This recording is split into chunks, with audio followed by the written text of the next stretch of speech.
They looked very happy. And then we go into after the final rose. We get Greg's return. Yes, sir. We get Greg's return. And unfortunately, at this point of the show is when we get Greg's return. Yeah. Yes. Like I get it after the final rose, right after the engagement. I know. Yeah. Not just even a second dude, after. We should have even had, if you want to like splice it up like that, have Blake come in first or edit it like that. Again, Yeah. it wasn't live, so we don't. Well, no, it very much seemed like she saw Blake after she. No, we know that she saw Blake after she dealt with Greg, but have Blake come out first and then have Greg. But anyways, we go right from the engagement right to Greg. Greg looks like a downtrodden puppy dog coming out, and Katie, on the other hand, she looked like Russell Crowe entering the Coliseum in Gladiator. She looked like she was coming to take off a lion's head. I couldn't. The way she walked, we knew that she was not going to say shit to him. She wasn't going to give him a hug. Just sat down right beside him.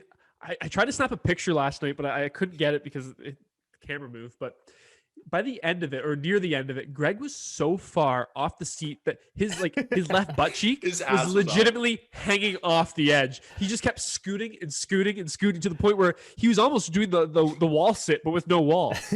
He was almost just in midair, pretending he was sitting on a chair, just doing a squat. Yeah, just squatting off the bench. It's tough. Okay, so we last week, and we got someone giving us some flack for saying that we thought Greg was emotionally manipulative. Last week, we did not like his actions. I'll say, if you want our thoughts, you can go back. We've posted clips of it, so you don't have to watch the whole episode, but you can if you want our full, long kind of explanation of that whole Greg Katie saga.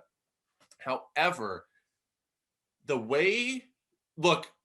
first of all, that was the first thing that popped into my mind is that was like a shower argument. Like, you know, when you have a beef with someone and you're in the shower and you can like play it all out in your head and you're like, it's going exactly what it's a monologue. Like they're not cutting it at all. Yeah. She just gave everything that she had been, but look, I have my Matt James burner account. I was going to say people can follow it. There's literally no point in people following it. It's a burner account I use for all my Bachelor gossip. And so I follow Bachelor Scoop. I follow Bachelor Windmill, all fantastic pages.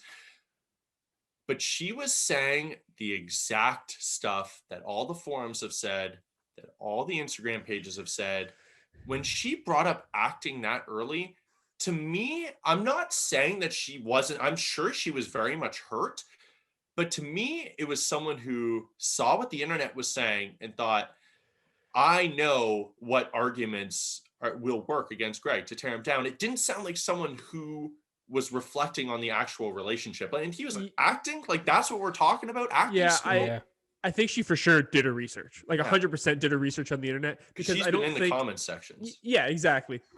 I don't think when it was actually going down, when they were shooting in New Mexico, that she was thinking, oh, this is his acting shining through. Right? Like, she's obviously, when she was talking about after the final rose, she's not reflecting on her feelings then. She's reflecting on, you know, some newfound knowledge that she gained along the way as the show aired, which is fine to an extent. But you're right. A lot of the extra arguments that weren't necessarily there before seem to be kind of crowdsourced in a way. Yeah. Like, I don't know. I agree. And look, we lay somewhere in the middle last week. Well, at least I did. Maybe you guys can disagree, but I think we all were kind of on the same page of like, I don't think he came on there just for publicity. Yeah. In my opinion, I think he realized very quickly, it just all came flooding to him like, holy shit, I'm on a show. Like, this is all very contrived or it's very controlled. Like, and it just panicked. And of course, she was right in saying he came into that room not giving her a chance. She also pretty much took the words out of our mouth when we said last week, and this I stand by. Yeah, agreed. If this is the love of your life, you do not just walk by someone on their knees begging you to stay. Yeah. A day later, that's how much it shifted. So he tried to make the argument too that like, hey, you didn't run after me. But it's like, at that point, I don't think there's like, you just ran after you 8 times. For sure. Yeah. And his argument, like there's not much he can say, but his argument, not much he did say. There's not much he did say. His argument fell flat real quick because he just kept saying, you know, like, you're giving me nothing back, you're giving me no affirmation. And she said, every single week you came up to me pouty and whiny about, you know, you're not doing so good right now because, like we called on episode, I think 2, we said it's going to be a tough go for Greg now because he had the first rose and he had the first impression rose and he had the first one-on-one date, and it went so well that he's might be falling into that kind of that jealous category where you know, seeing her develop those other relationships, it's going to be a tough go for him. We nailed this. I know we're just getting new listeners like a lot last week.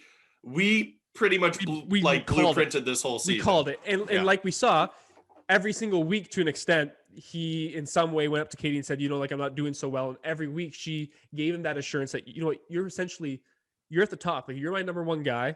Like, you're going to be here for the distance. At the end of the day, we are on a show where I'm contractually obligated to explore these other relationships. And so like you said, and like Katie said, you know, were you ever really that in love with me if I'm on my hands and knees begging for you to stay and you just get up and walk away? Now let me ask you this.